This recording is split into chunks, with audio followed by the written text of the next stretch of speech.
नमस्कार, आप देख रहे हैं चौकस भारत और मैं ब्रजेंद्र। देखिए, मैं जिस जगह पर खड़ा हूँ वहाँ पर कुछ लोग हैं, कुछ राजनीति से संबंधित भी लोग हैं, कुछ राजनीति से इतर भी लोग हैं। दरअसल यहाँ इन लोगों की बैठक इसलिए हो रही है कि भाई ये लोग बड़ा ही चिंतित नजर आ रहे हैं एक मसले पर। और वो मसला क्या है? वो मसला है अति पिछड़ा आरक्षण को लेकर।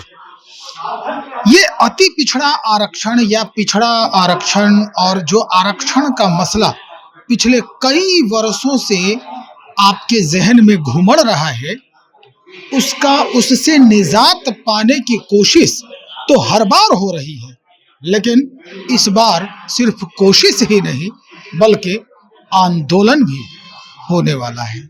ये आंदोलन कौन करेंगे, हम आपको सीधा सुनवाते हैं और सीधा बताने का प्रयास करते हैं। हम संक्षेप में आपको बता दें, उसके बाद सीधा उन्हीं की जुबानी पूरी कहानी हम सुनवाएंगे। तो ये पूरा आयोजन जो है वो किसके संरक्षण में हो रहा है, ये सारी जानकारी हम आपको बताएंगे। लेकिन पहले बता दें आपको कि आरक्षण, अति पिछड़ा आरक्षण बचाओ संघर्ष मोर्चा के तहत राजगीर में 2 दिवसीय ये कन्वेंशन सेंटर में प्रशिक्षण दिया जाएगा। प्रशिक्षण के लिए काफी लोग पहुंच रहे हैं, मतलब अगर कहें बड़े बड़े विश्वविद्यालय जो हैं देश के, वहां से लोग पहुंचने वाले हैं। जामिया मिलिया हो, दिल्ली विश्वविद्यालय हो और अन्य जो पटना विश्वविद्यालय के कुछ विद्वान हैं, तो ऐसे करके सारे लोग राजगीर पहुंचेंगे और राजगीर में 2 दिन तक प्रशिक्षित होंगे।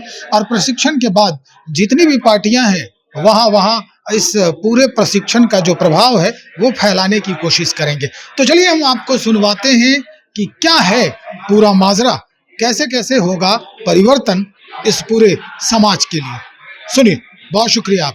देखिए, 2015 में हमने निश्चय किया था कि नीतीश सरकार ने गलती की है। अपेक्षाकृत 3 जातियों को मूल अति पिछड़ा में शामिल करके 110 जातियों के साथ अन्याय किया। अब 111 जाति हो गए आदि समाज को लेकर।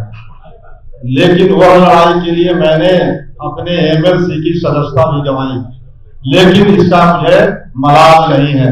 आगे हम लोग और कमर कस करके तैयार हैं कि जो भी कुर्बानी देना पड़ेगा, चाहे गोली खाना पड़े, चाहे लाठी खाना पड़े, लेकिन बिहार के अति पिछड़े जो 6 करोड़ से अधिक आबादी है उसको हम लोग संगठित करेंगे, प्रशिक्षित करेंगे और बिहार की हुकूमत जो है बर्बर जो है बिना सोचे और संवैधानिक निर्णय लेती है उसको खामियाजा भुगतने के लिए तैयार रहना चाहिए।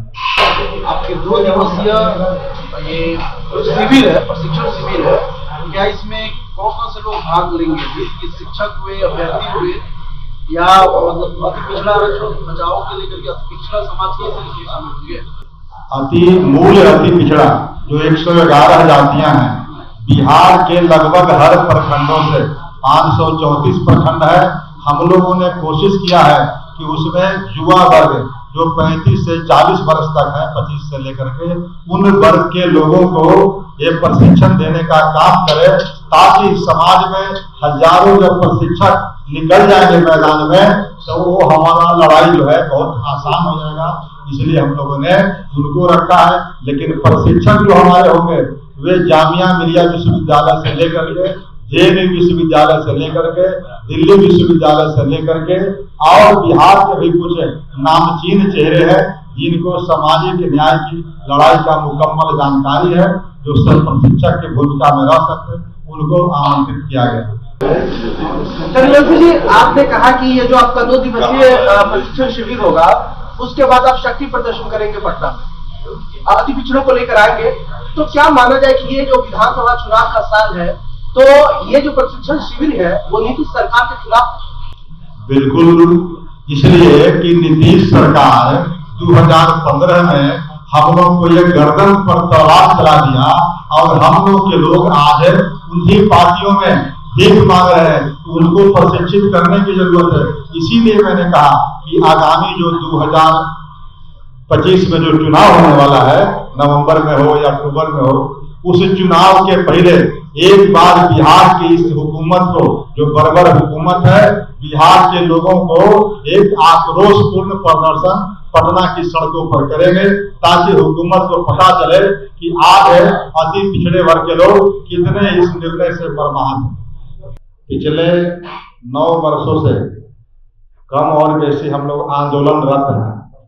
आंदोलनरत इसलिए हैं कि 2015 में बाबू नीतीश कुमार जी की सरकार ने कई ऐसे कदम उठाए जिससे समाज का ताना बाना जो था प्रभावित हुआ।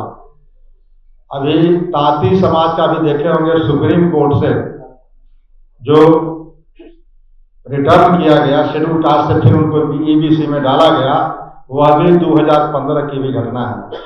अपेक्षाकृत 3 संपन्न जातियों को मूल अति पिछड़ा में डाला गया, वो भी 2015 के नीतीश बाबू का ही ये सब करामात है। तो मेरा कहने का मतलब था कि हम लोगों ने यह तय किया है कि आगामी 3 और 4 मई 2025 को राजगीर का जो कन्वेंशन सेंटर है RICC का, इंटरनेशनल कन्वेंशन सेंटर, वहां पर 2 दिवसीय प्रशिक्षण शिविर का आयोजन का हम लोगों ने तय किया है। आज तक अति पिछड़ा समाज का इतने बड़े पैमाने पर लगभग बिहार के हर जिलों से 2000 प्रतिनिधि, चुने हुए प्रतिनिधि उस कार्यक्रम में शिरकत करेंगे 3 और 4 मई को राजगीर में। तो यह पहला मौका है जब 3 और 4 मई को पूरे बिहार के चुने हुए अति पिछड़ा वर्ग के, मूल अति पिछड़ा वर्ग के साथी एक साथ मंथन चिंतन करेंगे अति पिछड़ों पर। अब क्यों करेंगे? 2023 में जाने या अनजाने नीतीश बाबू ने और तेजस्वी जी ने मिल करके जातीय गणना कराई। उस जातीय गणना में जो आंकड़े आपके सामने आए, वह आंकड़े, हालांकि बहुत सारे जातियों को उस पर ऑब्जेक्शन भी है, मैं उसे डिबेट पर नहीं जाना चाहता, लेकिन जो आंकड़े अभी आए हैं उस आंकड़े को अगर देखा जाए तो उसमें सबसे बड़ा वर्ग 36.01 उस समय का, जबकि उस समय तांती समाज शेड्यूल कास्ट के श्रेणी में थे, लगभग 1.7%। अगर उसको हम आज की तारीख में ईबीसी में आ गए हैं तो उसको अगर हम साथ जोड़े, अपनी आबादी के साथ शेड्यूल कास्ट से वापस आ गए हैं, तो लगभग 38% आबादी के साथ सबसे बड़ा वर्ग बिहार में अति पिछड़ा समाज है। दूसरे पर नंबर पर आता है पिछड़ा समाज। पिछड़ा वर्ग की आबादी लगभग 27% उस आंकड़े में दर्शाई गई है। और तीसरे है दलित वर्ग के लोग 19%, 18-19% के आसपास, 18.5-19%। और चौथा वर्ग है अल्पसंख्यक वर्ग, उसमें पिछड़े और अगड़े दोनों मुस्लिम को जोड़ेंगे तो उनका भी 16-17% के आसपास आबादी। और 5वां वर्ग है सवर्ण, जिनका हिंदू के अगर सवर्ण जातियों की संख्या देखें तो 10.4 के आसपास है। मैं नहीं कह रहा हूं, ये जाति गणना का जो आंकड़े 2023 2 अक्टूबर को प्रकाशित हुए उसकी बात मैं कर रहा हूँ। इसलिए कोई बुरा नहीं माने कि रामबली जी ने अपने से ये सबको तय कर दिया, ये मेरी बात नहीं है। मैं उस किताब की आंकड़े हैं जिसको सरकार ने ऑथेंटिकेट किया है, वो जिम्मेवारी ली है कि मैं सर्वे किया हूं और सर्वे का रिजल्ट फलाफल ये है। तो उसमें सबसे बड़ा वर्ग है अति पिछड़ा, और सबसे ज्यादा हाशिए पर, चाहे वो राजनीतिक हो, सामाजिक हो, शैक्षणिक हो, आर्थिक हो, हर कसौटी पर जब उसको हम देखते हैं तो सबसे फिसड्डी वह अति पिछड़ा वर्ग के समाज है।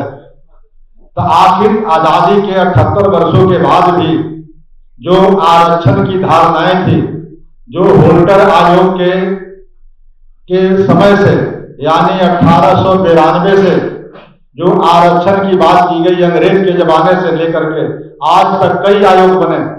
उसके बाद काका कालेलकर आयोग बना, मंडल कमीशन बना, मुंगेरी लाल आयोग बना बिहार में।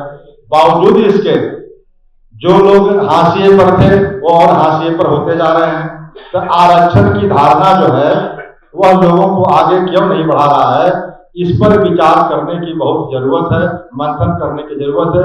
इसलिए हम लोगों ने अब सत्ता में हिस्सेदारी नहीं मांगते हैं, हम लोग सत्ता मांगते हैं कि जब सबसे बड़ा वर्ग है तो सबसे उसको आगे रहने की जरूरत है। एक परिकल्पना थी कि बहुजन का वोट ज्यादा है, गरीब का वोट ज्यादा है, तो वोट का राज मतलब छोट का राज आएगा, लेकिन आज भी छोट जो है हाशिए पर है। तो इस पर विचार करने के लिए हम लोगों ने राजगीर में कन्वेंशन सेंटर में 2 दिन के लिए जुट रहे हैं। उसमें कई अंतर्राष्ट्रीय स्तर के और राष्ट्रीय स्तर के विद्वान उसको संबोधित करेंगे। कुछ जेएनयू के हैं, कुछ जामिया मिलिया के हैं, कुछ दिल्ली यूनिवर्सिटी के हैं, कुछ पटना के भी नामी गिरामी नामचीन चेहरे हैं, जो हम तमाम लोगों को यह गुण बताने का काम करेंगे कि आखिर क्या क्या वजह हैं जिसके वजह से हम आज मुख्य धारा में नहीं है। हमारा वोटिंग पावर है, हमारी संख्या है, लेकिन हम आज हाशिए पर हैं। और पहले तो मैं इसलिए बता दूं एक बात और, कि अभी 2015 से लेकर के हम लोग ने शुरू में कहा कि आंदोलनरत है, ये तो हो गई जनरल बात, लेकिन स्पेसिफिक बात क्या है कि 3 जातियां अपेक्षाकृत संपन्न जाति, जबकि उन 3 जातियों के बारे में उस समय के आयोग ने कहा था कि तेली समाज जो है आबादी में तीसरी बड़ी जाति है और अपेक्षाकृत शैक्षणिक आर्थिक रूप से संपन्न है। अब उसको पता नहीं किन कारणों से, मैं तो सिर्फ कहता हूं कि राजनीतिक कारणों से, लेकिन सबको पता है संवैधानिक बात कि किसी भी जातियों का धारा 308 340 जो है उसके मुताबिक स्पष्ट व्याख्या दी गई है संविधान में कि किसी जातियों को डालने का या निकालने का आप आयोग बना करके उसको सर्वे करके निकाल सकते हैं या डाल सकते हैं। लेकिन यह वैधानिक नियमों का उल्लंघन करते हुए 2015 में यही नीतीश सरकार ने अपने राजनीतिक फायदे के लिए कुछ अपेक्षाकृत 3 संपन्न जाति, तेली, तमोली और दांगी तो जाति और संपन्न था, वो तो समर्थ कैटेगरी के उसको हम लोग मानते हैं, इसलिए कुशवाहा से भी ऊपर श्रेणी उनकी है। उनमें विधवा विवाह नहीं होता था, पुनर्विवाह नहीं होता था, और सारे के सारे वो लैंड ऑनर थे, वो लैंडलॉर्ड थे। तो वैसे जातियों को मूल अति पिछड़ा में पता नहीं नीतीश कुमार जी क्यों डाली, समझ में अभी तक हम लोग को नहीं आता है। 9 वर्षों से हम लोग न्यायालय का रास्ता अपनाए हुए हैं, अभी न्यायालय में भी मामला लंबित है, और दूसरा हम लोग सड़क पर भी आंदोलन कर रहे हैं। उसके लिए कर्पूरी ग्राम से हम तमाम साथी देख रहे हैं जो बैठे हुए हैं, वे पदयात्रा किए थे हजारों की संख्या में कर्पूरी ग्राम से पटना तक। पटना में सम्मेलन हुआ था, लेकिन बावजूद इसके नीतीश सरकार पर जू नहीं रहेगा। तो हम लोग तय किया है कि यह प्रशिक्षण शिविर के बाद भी एक बड़ा कार्यक्रम पटना की सड़कों पर करेंगे प्रशिक्षण शिविर होने के बाद, ताकि नीतीश सरकार को दिखा सके कि यह जो अति पिछड़े की ताकत है वह हाथ पर हाथ धरे बैठे नहीं रहेगी। अब अपने अधिकारों के लिए वोट का चोट से भी आपको दिखाने का काम करेगी। अब वोट बहुत नजदीक में है, 4-6 महीने के बाद चुनाव होने हैं, तो अंतिम जो विधानसभा का सत्र चलेगा उसमें हम लोग कोशिश करेंगे कि अपने 50,000 साथियों के साथ विधानसभा का घेराव भी करें। वह मेरा अंतिम होगा। उसके पहले बिहार के हर प्रखंडों में अति पिछड़ा आरक्षण बचाओ, मूल अति पिछड़ा आरक्षण बचाओ, नीतीश भगाओ नारा हम लोग लगाएंगे, और उस नारा को अंतिम जो रूप होगा वह विधानसभा का घेराव में उसको हम लोग समाप्त करेंगे। यानी किसी भी कीमत पर, जैसे सुप्रीम कोर्ट से तांती समाज को निकाला गया, यह सर्वविदित रूल है कि शेड्यूल कास्ट के सूची में राज्य सरकार को डालने का निकालने का कोई अधिकार नहीं है। बावजूद इसके नीतीश की सरकार ने केंद्र सरकार को और पार्लियामेंट को, राष्ट्रपति को आंख में धूल झोंक करके तांती और लतमा समाज को शेड्यूल कास्ट में डाला। नतीजा क्या हुआ? बड़ी चोरबजारी करके नतीजा क्या हुआ कि सुप्रीम कोर्ट से फटकार लगी। सुप्रीम कोर्ट का जो डबल बेंच का निर्णय आया है वह नीतीश सरकार के लिए तमाचा है। आनंद फानंद में उसको फिर ईबीसी में डाला गया। लेकिन 9 वर्षों में, जो 9 वर्ष 2015 से लेकर के 2024 तक, जो 9 वर्षों में शेड्यूल कास्ट के सीट पर तांती समाज की जो आसीन हुए हैं नौकरी में या पंचायती राज व्यवस्था में या वगैरह वगैरह जहां भी,